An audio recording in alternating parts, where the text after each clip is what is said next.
नमस्कार दोस्तों, मैं हूं प्रसन्न मिश्रा और स्वागत है आपका द हिंदू के दैनिक हिंदी अनुवाद में। तो ये तारीख है 22 मार्च 2017, यानी कि ये जो कल का पेपर है तो पहले उसका अनुवाद करके भेज रहा हूं। तो एक खबर है कि supreme court cause for out of court settlement in Ayodhya case, यानी कि सुप्रीम कोर्ट ने कहा है कि अयोध्या के मामले को अदालत के बाहर जाके निपटाएं। हालांकि ये जो पूरा का पूरा मामला है तो इसमें कुल 3 पक्ष हैं और इन तीनों ही पक्षों का अपना अपना दावा है वहाँ पर। एक है निर्मोही अखाड़ा, एक है रामलला परिषद और एक है सुन्नी वक्फ बोर्ड। तो अब क्या है कि ये तीनों ही इस बात के लिए अड़े हुए हैं कि सुप्रीम कोर्ट ही उस पर कुछ फैसला सुनाए। लेकिन सुप्रीम कोर्ट का कहना है कि सुप्रीम कोर्ट के जो फैसले हैं तो हो सकता है कि चलकर पे कोई विवाद हो जाए। तो विवाद नहीं चाहता है सुप्रीम कोर्ट, इसलिए उसका ये सोचना है कि ये लोग अगर अपने से ही निपटा लें तो ज़्यादा बेहतर होगा। हालांकि आपको बता दूं कि अपने से निपटने के तो कोई चांस मुझे दिख नहीं रहे हैं, क्योंकि ये तकरीबन 60-70 साल पुराना मामला हो चुका है अब। क्योंकि आज़ादी के बाद से ही सन 1950 से इसमें याचिकाएं लगनी शुरू हो गई थी और तब से लेकर के अब तक अब आपसी वार्तालाप करके तो इसका कोई भी हल नहीं निकाला जा सका है। हालांकि कुछ मामलों में सहमति बनी थी, लेकिन अभी भी देखा जाए तो जो अंतिम सहमति है तो वो तो इतनी बननी आसान नहीं होगी। तो सुप्रीम कोर्ट का इसमें दखल जो है तो मेरे ख्याल से वो अनिवार्य रहेगा। तो आगे चल के देखते हैं। Aadhaar to be must for IT returns, यानी कि आयकर जमा करने के लिए अब आधार कार्ड अनिवार्य हो जाएगा। तो यहाँ पे सरकार का ये कहना है कि नए पैन कार्ड को प्राप्त करने के लिए और साथ ही साथ इनकम टैक्स रिटर्न डालने के लिए आपको 1 जुलाई से अपना आधार नंबर देना ही देना पड़ेगा। तो आपको बता दूं कि जो फाइनेंस बिल यानी कि जो वित्त विधेयक था तो उसमें संशोधन के लिए अभी उसको फिर से पेश किया गया है। तो आपको बता दूं कि जो बजट होता है तो वो एक वित्त विधेयक ही होता है। तो बजट के साथ जो वित्त विधेयक पेश हुआ था तो अब उसमें कुछ संशोधन किए जा रहे हैं और उसमें कुछ नई नई चीज़ें डाली जा रही हैं। तकरीबन ऐसी 40 नई चीज़ें डाली गई हैं। सारी आपको जाननी ज़रूरी नहीं है क्या क्या हैं, 2-3 ज़रूरी हैं, तो मैं आपको बताऊंगा कि वो क्या क्या हैं। तो उनमें से एक यही है कि इस वित्त विधेयक में कहा गया है कि अब 1 जुलाई से जितने भी लोग अपना इनकम टैक्स जमा करेंगे तो उनको पैन कार्ड के साथ साथ अपना आधार नंबर भी देना होगा। ठीक, और आपको बता दूं कि बहुत सारी योजनाएं हैं जिनमें आधार को लगातार अनिवार्य किया जाता रहा है। तो 31 योजनाएं तो पहले से ही हैं। इसके अलावा अभी ठीक इसी हफ्ते 2 और योजनाएं, एक प्रधानमंत्री कौशल विकास योजना और एक दूसरी योजना जो कि सेल्फ एम्प्लॉयमेंट स्कीम थी उन लोगों के लिए जो कि हाथ से मैला ढोते थे। तो उन दोनों स्कीमों के लिए आधार कार्ड को अनिवार्य कर दिया गया और ये इसी हफ्ते की बात है। ठीक, और बाकी जो योजनाएं हैं तो बहुत पहले से ही 2-4-6 महीने से ही आधार के बिना पर ही दी जा रही हैं, यानी कि उसके बिना नहीं दी जाएंगी। तो वो कौन कौन सी योजनाएं हैं जिनका लाभ बिना आधार के नहीं दिया जाएगा? तो फूड सिक्योरिटी एक्ट यानी खाद्य सुरक्षा योजना के तहत जो आपको उसमें छूट मिलती है। दूसरा है मनरेगा के अंतर्गत जॉब प्राप्त करने में। तीसरा है जो पेंशन से लाभ मिलते हैं एम्प्लॉयज़ पेंशन स्कीम में। और इसके अलावा जो मिड डे मील स्कीम है जिसमें विवाद भी हुआ था, यानी कि जो मध्याह्न भोजन योजना है कि इसमें आधार को अनिवार्य नहीं किया जाना चाहिए, पर यहाँ पर भी आधार को अनिवार्य कर दिया गया है। तो कुल मिलाकर के आप देखेंगे कि आगे चल के हर स्थान पे आधार जो है वो अनिवार्य होने वाला है। तो एक खबर है कि supreme court final hearing on Kaveri issue on July 11, यानी कि 11 जुलाई को सुप्रीम कोर्ट कावेरी विवाद पर आखिरी सुनवाई करेगा। तो सुप्रीम कोर्ट ने कहा है कि जो कावेरी जल विवाद पे एक अधिकरण यानी ट्रिब्यूनल बना था तो उसका डिसीज़न राज्यों ने मानने से इनकार कर दिया था। तो ये कहा है सुप्रीम कोर्ट ने कि ठीक है, अगर राज्य उस डिसीज़न को नहीं मानना चाहते हैं तो सुप्रीम कोर्ट खुद 11 जुलाई से अगले 15 दिनों तक इसकी सुनवाई करेगा। तो है कि आपको बता दूं कि जो एक ट्रिब्यूनल इस पे, एक न्यायाधिकरण इस पे बना था जिसे कि संसद के द्वारा बनाया गया था, तो उसने जो आखिर में फ़ैसला दिया तो उस फैसले को राज्यों के द्वारा नकार दिया गया। अब ये जो फैसला नकार दिया गया तो इससे विवाद ये खड़ा हो गया कि फिर इसको कौन सुलझाएगा।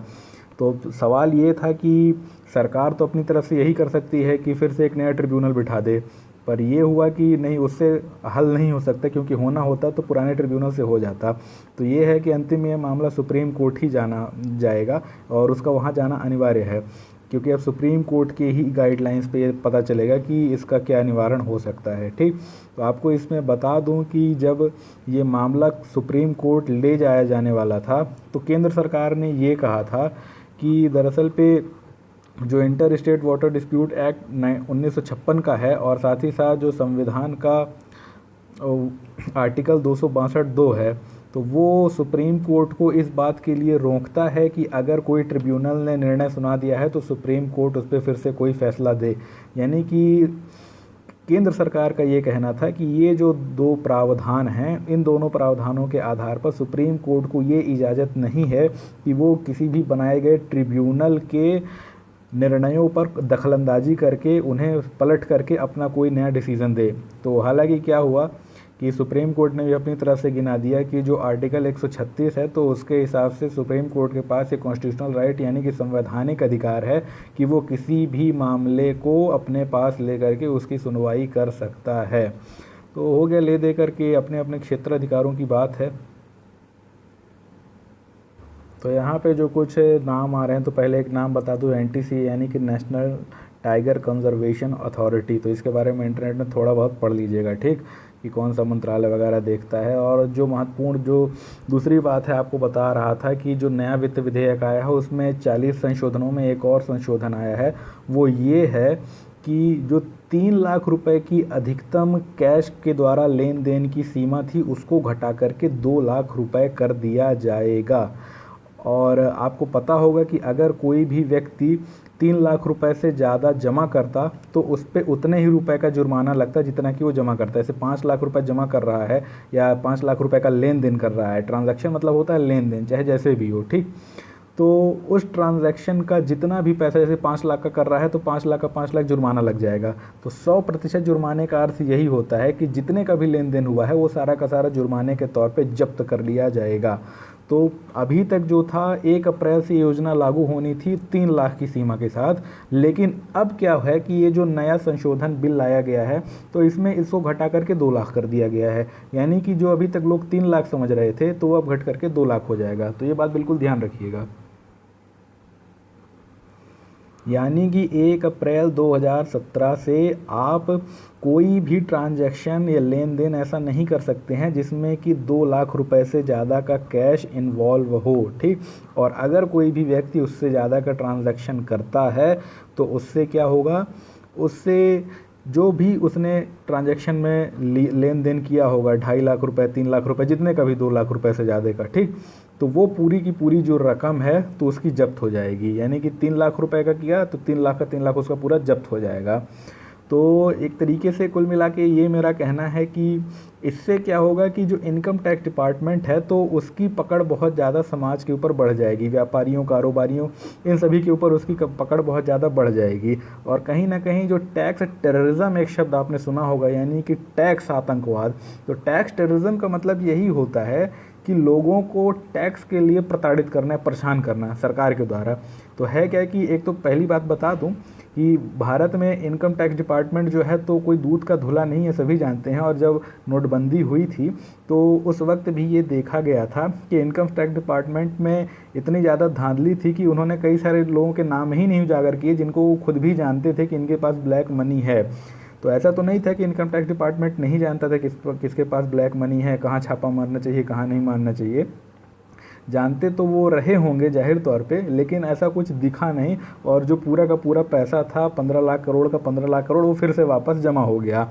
तो ले दे करके कहीं ना कहीं बैंक तो उसमें इन्वॉल्व थे ही, बैंकों के द्वारा भ्रष्टाचार तो किया ही गया वहाँ पर, लेकिन इनकम टैक्स डिपार्टमेंट भी वहाँ पे इन्वॉल्व था। अब देखिए यहाँ पर ये होगा कि जो इनकम टैक्स डिपार्टमेंट की शिकायतें पहले मिलती रही थी कि वो लोग क्या करते हैं कि जो भी गलत तरीके से पैसा कमाया गया होता है, जो ब्लैक मनी होता है, तो उसमें वो लोग घूस मांगते हैं और बोलते हैं कि हम आप पे कोई कार्रवाई नहीं करेंगे। अब यहाँ पे भी ले दे करके ये हो जाएगा कि इनकम टैक्स डिपार्टमेंट के लोग हो सकता है कि आगे चल के पैसा मांगें अगर कोई भी लेन देन 2 लाख रुपए से ज़्यादा का हो गया है तो। और अगर आदमी वहाँ पर पैसा ना दे तो उस पर कार्रवाई करने की धमकी वगैरह दें। तो ये देखा जाए तो कहीं ना कहीं एक तरफ से सही भी है तो दूसरी तरफ से गड़बड़ भी है। यानी कि अगर ये देखा जाए, कोई कहे कि ब्लैक मनी पे अंकुश लगाने के लिए है, तो बिल्कुल सही बात है कि ब्लैक मनी पे अंकुश लगेगा। लेकिन क्या है कि हमारा इनकम टैक्स डिपार्टमेंट उतना ज़्यादा रिलायबल, उतना ज़्यादा विश्वसनीय नहीं है कि हम ये मान के चलें कि ये उस चीज़ को, ब्लैक मनी को ही वो पकड़ने में अपना पूरा का पूरा जोर लगाएगा। क्योंकि अगर पकड़ना होता तो नोटबंदी के टाइम पर पकड़ता ही, लेकिन उस वक्त अपनी अविश्वसनीयता को जाहिर कर दिया इनकम टैक्स डिपार्टमेंट ने, कि एक तरीके से उन्होंने ये जता दिया कि वो भ्रष्ट हैं। इसलिए मेरा जो मानना है, महत्वपूर्ण कार्य ये है कि इनकम टैक्स डिपार्टमेंट में ज़्यादा से ज़्यादा भ्रष्टाचार को ख़त्म करने का प्रयास करना चाहिए, बजाय कि इन सारे कामों को करने के, ठीक।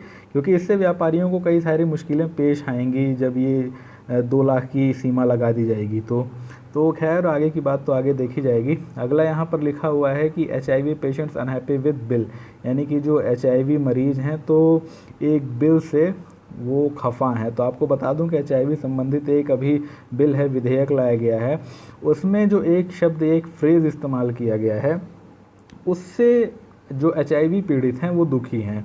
तो वो फ्रेज़ क्या है, वो वाक्यांश क्या है, वो आपको बताता हूँ। कि उस बिल में लिखा हुआ है कि obligation on state governments to provide treatment as far as possible, यानी कि राज्य सरकारों के ऊपर जो अनिवार्यता है किसी भी HIV पीड़ित को इलाज उपलब्ध करा पाने की, तो वो तब उपलब्ध कराएगा जब वो संभव होगा। यानी एज फार एज पॉसिबल का मतलब होगा जितना जल्दी संभव हो सके, ठीक। तो ये कहा गया है HIV पीड़ित कम्युनिटी का उसके द्वारा कि अगर जितना जल्दी संभव हो कह दिया जाए, तो कोई भी राज्य सरकार तो 4 साल बाद ही बोल सकती है कि अभी तो हमारे लिए संभव नहीं है। यानी कि यहाँ पर अगर कोई एक तारीख दे दी जाती कि 6 महीने, 1 साल, 1.5 साल या 2 साल भी दे दिया जाता, तो हमें उससे आपत्ति नहीं थी। लेकिन ये जो एज़ फार एज पॉसिबल लिख दिया गया है, तो उनका कहना है हमें इससे आपत्ति है, क्योंकि इसको तो कोई 20 साल बाद भी ये बोल सकता है कि अभी तो पॉसिबल ही नहीं है। यानी कि जितनी जल्दी से जल्दी पॉसिबल हो सके लिखा है, पर अभी चूंकि पॉसिबल नहीं हो पाया है, तो हम इस बात के लिए मजबूर नहीं हैं कि हम आपको किसी तरीके का इलाज उपलब्ध कराएं। तो कहीं ना कहीं जो एक जिम्मेदारी बनेगी राज्य सरकार की, तो वो इस प्रकार की होगी कि वो चाहे तो उसे ले और चाहे तो ना ले। इसीलिए लिखा गया है weak and open to interpretation, यानी कि ये अपनी व्याख्याओं के लिए पूरी तरीके से खुला होगा कि कोई राज्य किस प्रकार की व्याख्या करना चाहता है। हो सकता है कि कोई राज्य बोल दे कि एज फार एज पॉसिबल का मतलब होता है 6 महीने, तो हम 6 महीने में देंगे, और अगला कोई बोल दे कि एज फार एज पॉसिबल का मतलब होता है 4 साल, तो हम 4 साल बाद देंगे। तो इसका मतलब ये है कि कोई इंटरप्रिटेशन नहीं है, कोई व्याख्या नहीं है कि एज फार एज पॉसिबल कितने महीने या कितने साल होगा। तो उनका ये कहना है कि ऐसे में तो राज्य सरकारें हमको लटका के रखेंगी, ये बोलते हुए कि अभी तो पॉसिबल ही नहीं है हमारे लिए, हमारे पास संसाधनों की कमी है, हमारे पास डॉक्टरों की कमी है, दवाई की कमी है, फलाना है, ढकाना है, कुछ भी बोल सकती है। तो दोस्तों, अगली खबर है कि India slips in human development index, यानी कि भारत जो है तो HDI में फिसल के नीचे आ गया है। तो पिछले साल इसकी जो रैंकिंग थी तो वो 130 थी, और अब वो बढ़ करके 131 हो गई है। तो जो 131 की रैंकिंग मिली है, इसको 188 देशों के मध्य हुई रैंकिंग में मिली है। तो देखा जाए तो भारत की जो स्थिति है तो वो ठीक वहीं पर है जहाँ पे कॉन्गो, नामीबिया और पाकिस्तान की स्थिति है HDI में, यानी कि जो ह्यूमन डेवलपमेंट इंडेक्स होता है, मानव विकास सूचकांक होता है, तो उसमें भारत इन देशों की कैटेगरी में जा कर के खड़ा हुआ है, जो कि बहुत ही ख़राब स्थिति मानी जाएगी एक तरीके से। हालांकि देखा जाए तो पिछले 5-7 सालों में थोड़ा प्रगति तो की है, वृद्धि तो की है, क्योंकि 2010 में इनकी जो रैंक थी तो 2015 में इन्होंने छलांग लगा के 4 रैंक ऊपर आ गए थे। लेकिन अभी क्या है कि अभी 1 रैंक फिर से नीचे गिर गए हैं, ठीक। जबकि चीन को देखा जाए तो चीन ने 5 सालों में 11 रैंकों की बढ़ोतरी की थी, ठीक। तो एक तरीके से चीन हमसे ज़्यादा बेहतर कर रहा है HDI में भी, यानी कि जो मानव विकास संबंधी आयाम है तो वहाँ पे चीन हमसे ज़्यादा बेहतर आगे जा रहा है। अर्थात उसकी ग्रोथ तो अच्छी है ही, मानव विकास में भी वो हमसे ज़्यादा बेहतर है। तो आपको बता दूं कि जो मानव विकास सूचकांक होता है तो बनाता कौन है, उसको बनाता है UNDP, ठीक। तो UNDP United Nations Development Programme, संयुक्त राष्ट्र विकास कार्यक्रम, वो इस रिपोर्ट को बनाता है। तो ये बिल्कुल आ सकता है कि इस रिपोर्ट को कौन बनाता है, क्योंकि UPSC में लगातार 2 क्वेश्चन ऐसे आ चुके हैं, ठीक, 2 रिपोर्टों पे आ चुके हैं कि ये कौन बनाता है। तो यहाँ पे आपको बता दूं कि जो HDI को तय करने के लिए 3 आयाम होते हैं। तो पहला होता है a long and healthy life, यानी कि लंबा और स्वस्थ जीवन। दूसरा होता है एक्सेस टू नॉलेज, यानी कि ज्ञान तक पहुँच, ज्ञान प्राप्ति तक पहुँच या शिक्षा तक पहुँच। तीसरा होता है access to decent standard of living, यानी कि एक बेहतर जीवन स्तर तक पहुँच, यानी कि क्या वो देश अपने नागरिकों को एक बेहतर जीवन स्तर, एक बेहतर अच्छा जीवन उपलब्ध करा सकने में सक्षम है, तो वो भी रैंकिंग के लिए जिम्मेदार होता है। तो उसके सबके वेटेज होते हैं अपने अपने कि किस आधार पे कितने अंक दिए जाएंगे। तो ज़ाहिर तौर पे भारत की स्थिति बहुत अच्छी नहीं रही होगी, तभी इतना पीछे है। अगला है कि इंडिया पाक टू रिव्यू मियार प्रोजेक्ट, यानी कि भारत और पाकिस्तान मियार परियोजना का पुनरीक्षण करेंगे। तो यहाँ पर मियार प्रोजेक्ट जो है, तो आपको बता दूँ कि जो सिंधु नदी तंत्र की नदियां हैं, तो उन्हीं की सहायक नदियों और उप सहायक नदियों में से एक नदी है। तो उसी पर क्या है कि एक प्रोजेक्ट बना हुआ है और उसी प्रोजेक्ट पे अब वार्ता होनी है।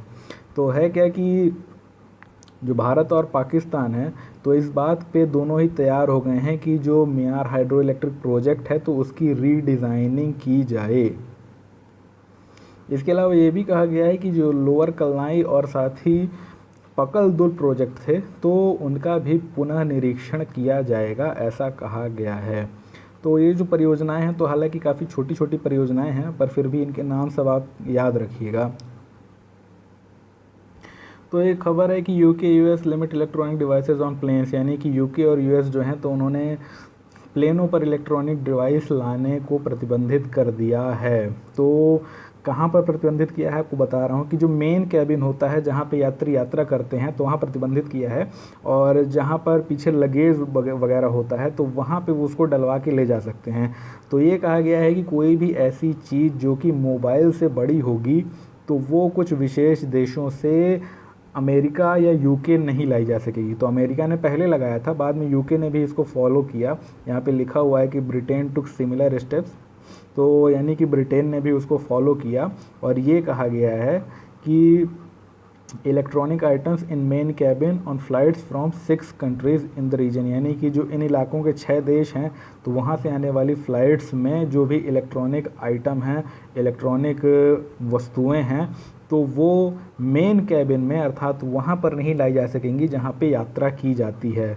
तो उनको अपने बैगेज में, लगेज में रखना पड़ेगा उन सारी चीज़ों को, जैसे कि लैपटॉप है या कि ऐसे जो बड़े गैजेट जो कि मोबाइल से बड़े होते हैं। तो उनमें ये संभावना जताई जा रही थी कि हो सकता है कि इसके अंदर किसी प्रकार का एक्सप्लोसिव, यानी कि विस्फोटक हो, और कहीं ऐसा ना हो कि उड़ान के दौरान ही कोई उसको फोड़ दे, जिससे कि पूरा का पूरा विमान क्रैश हो जाए।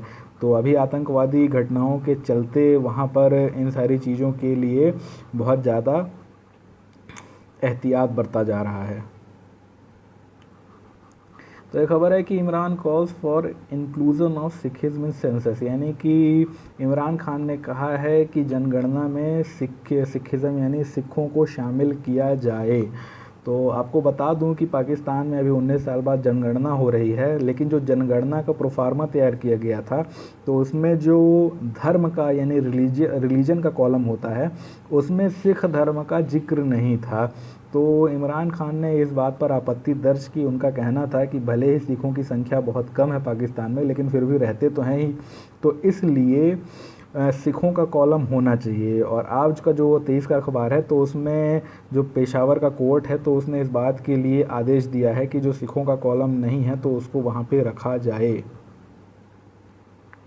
तो यहाँ पे खबर है कि centre eyes ways to open multi brand retail, यानी कि केंद्र सरकार इस बात पे नज़र गड़ाए हुए बैठी है कि वो मल्टी ब्रांड रिटेल, यानी कि जो खुले में मल्टी ब्रांडों के सामान बेचने, यानी जो FDI इन रिटेल था, तो उसको कैसे लाए। तो अभी आपको बता दूं कि जो रिटेल सेक्टर होता है, जो मल्टी ब्रांड रिटेल होता है, उसके लिए विदेशी निवेश भारत में नहीं किया जा सकता है। ठीक, तो आपको बताऊं कि जो रिटेलिंग होती है 2 तरीके की होती है। एक होता है सिंगल ब्रांड रिटेल, जैसे कि आप कहीं पर जाएं, आपने देखा होगा पतंजलि की दुकान है, पतंजलि की दुकान में पतंजलि के अलावा और कोई सामान नहीं मिलता। ठीक, उसे बोलते हैं सिंगल ब्रांड रिटेल। लेकिन आप अभी बिग बाज़ार चले जाएं, ईजी डे चले जाएं, ठीक, विशाल मेगा मार्ट चले जाएं, ऐसी जगहों पे जाएं तो ये मल्टी ब्रांड रिटेल है। यानी यहाँ आप जाएंगे तो यहाँ पे आपको वो सारी चीज़ें मिल जाएंगी, यानी कि किसी भी ब्रांड की कोई भी चीज़ आपको मिल जाएगी। तो है क्या कि सिंगल ब्रांड रिटेल जो होता है, तो उसके लिए अगर कोई विदेशी कंपनी खोलना चाहती है भारत में तो वो एफडीआई लगा करके सिंगल ब्रांड रिटेल खोल सकती है, पर मल्टी ब्रांड रिटेल भारत में नहीं खोल सकती है। तो है क्या कि इसके पीछे कारण ये है कि भारत में बहुत बड़ी संख्या में खुले व्यापारी, यानी कि जो किराना व्यापारी इत्यादि हैं, कि जो कि छोटी छोटी ऐसे ही चीज़ों की व्यापार करते हैं, तो अगर ये मल्टी ब्रांड रिटेल भारत में बहुत ज़्यादा तादाद में आ जाएंगे तो उनके व्यापार पे बहुत ज़्यादा दुष्प्रभाव पड़ेगा। और चूंकि उनकी संख्या अच्छी खासी है, ऐसा माना जाता है कि तकरीबन भारत में 6 करोड़ ऐसे व्यापारी हैं जो कि इसी तरीके का छोटा मोटा दुकान खोल करके अपना आजीविका चलाते हैं।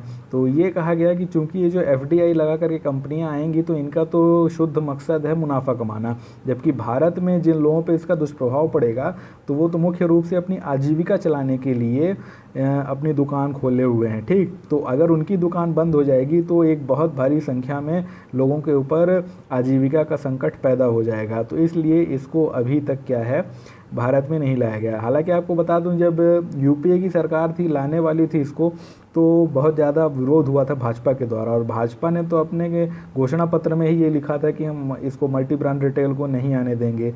तो है क्या कि अब भाजपा का जो घोषणा पत्र है वही उनके लिए एक समस्या बना हुआ है कि जब उन्होंने वो कह दिया था तो कैसे अपनी बात से पलट सकते हैं। तो कोशिश ये हो रही है कि इसको किसी तरीके से धीरे धीरे करके भारत में लाया जाए।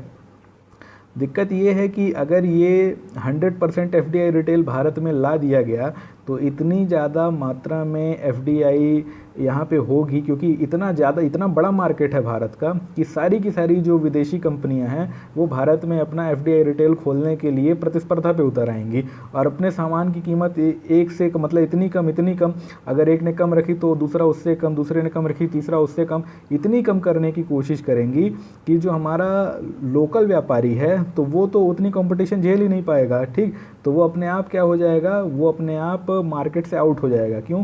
क्योंकि उसके पास इतनी क्षमता नहीं है कि वो घाटा उठा करके व्यापार चला सके। जैसे कि रिलायंस जियो के पास क्षमता है कि वो फ्री में दे करके भी अपना काम चला सकता है। ठीक, लेकिन बाकी कंपनियों के पास इतनी क्षमता नहीं है, क्योंकि उनके पास इतने संसाधन नहीं है कि वो अपनी सारी सुविधाएं फ्री में दे दें और उसके बाद भी घाटा झेल करके भी 6-6 महीने तक अपनी कंपनी चलाते रहें। तो वही होगा कि जो बड़ी बड़ी कंपनियां हैं वॉलमार्ट जैसी, तो आकर के वो यहाँ पर टिक जाएंगी, सोचेंगी चलो घाटा है तो उठा लो अभी शुरू के 4-6 महीने में तो साल भर में तो इनकी सारी दुकानें बंद हो जाएंगी छोटी छोटी, तो लोगों के पास तो कोई ऑप्शन नहीं रहेगा हमारे मॉल्स में या कि हमारे द्वारा खोली गई दुकानों में सामान लेने के अलावा, तब फिर हम अपने दाम बढ़ा देंगे। तो वही है कि जो भारत के छोटे व्यापारी हैं तो इस झटके को नहीं सह सकेंगे, जबकि बड़ी कंपनियां इसी झटके को सहन करते हुए बाकी व्यापारियों को समाप्त करने की कोशिश करेंगी। इसलिए एफडीआई इन रिटेल भारत में बहुत खतरनाक साबित हो सकता है। ठीक, लेकिन क्या है कि बहुत सारे लोग उसका समर्थन भी करते हैं भारत में, तो सबका अपना अपना मत है। अगला है कि railways must take food safety seriously, यानी कि जो रेलवे हैं तो उन्हें खाद्य संबंधी सुरक्षा को विशेष तौर पे देखना चाहिए। तो दोस्तों, जो फूड सेफ्टी होती है तो ये होता है कि जो खाना है वो खाना कितना सुरक्षित है, इसको फूड सेफ्टी कहा जाता है। तो फूड सेफ्टी को कभी फूड सिक्योरिटी से कंपेयर मत कीजिएगा, कंफ्यूज मत होइएगा।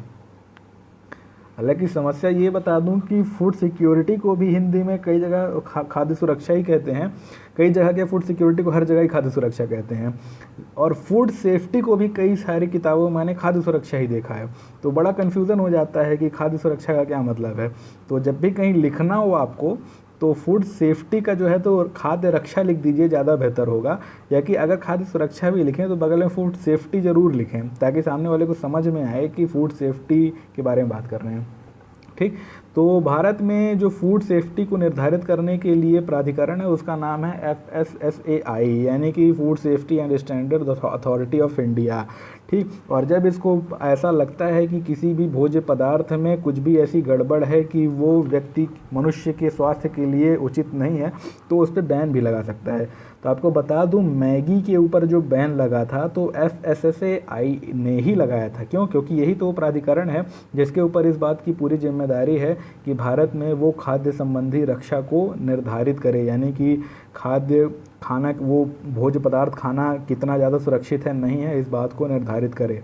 तो है क्या कि उनका ये कहना था कि जो रेलवे में भोजन दिया जाता है तो बहुत ही रद्दी क्वालिटी का होता है, इसलिए रेलवे को इस बात को निर्धारित करना चाहिए कि कम से कम वो जो भोजन देते हैं तो मानकों के अनुरूप हो।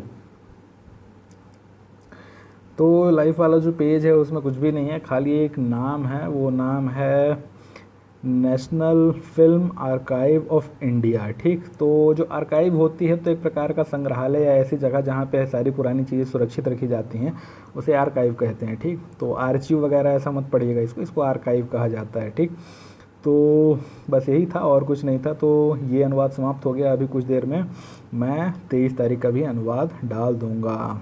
धन्यवाद।